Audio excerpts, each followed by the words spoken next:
1988, I was ranching a little bit, and I was having a disconnect concern about why the cattle producers were getting not a fair shake, basically, in the cattle market based on the retail beef prices.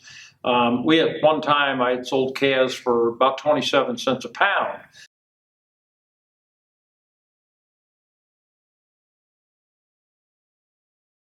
And so when you start wondering about that, you see the beef checkoff gets involved in 1988 as well. And I didn't see any ads coming out to help the cattle producers. It was all about the beef industry. And so I wasn't seeing a benefit of what they were doing. I was concerned about the ads they were using on the radio and TV. It had some concern to me as to who was doing the presenting on those projects. They were paying a lot of money for people that weren't really beef promoters. And so it became apparent to me that there was a disconnect in the message that was being sent so that it would get to the right people, the consumers of the United States beef market. So pre-2019, I was never affiliated with any organization, association. Basically was completely disconnected from my representation as a cattle producer. 2019 rolls around. You know, the Holcomb fire in Kansas hit, and that hit at the time where we market all of our cattle. We market all of our cattle at one time. So that's my year's paycheck on that day.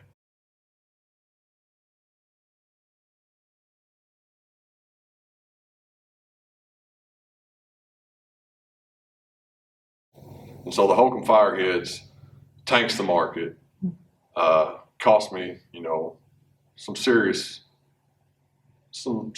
money. Really changed my year. You know, I mean, went from being able to have some profit to barely break even. So of course I got pissed off. I go home and I start listening to the news, and I see NCBA coming out and making all these excuses for the market and how it's reacting and doing exactly what it's supposed to do. And, you know, NCBA is supposed to be representing me as a cattle producer. And so all they was doing was sticking up for the processor in this case. And meanwhile, you know, people's losing their livelihoods for the year because of it.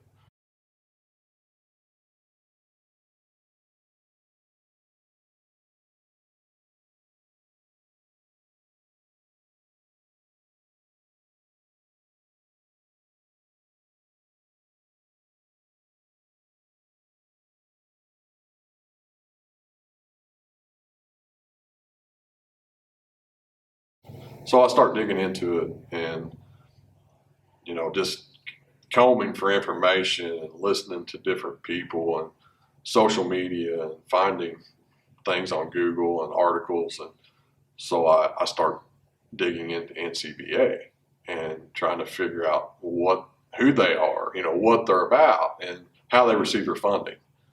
And so then that leads me to the checkoff. And then I find that the checkoff is their biggest source of income. And the checkoff is supposed to be representing producers, but yet it's funding an organization that is doing nothing for its producer, only backing the big corporate processors.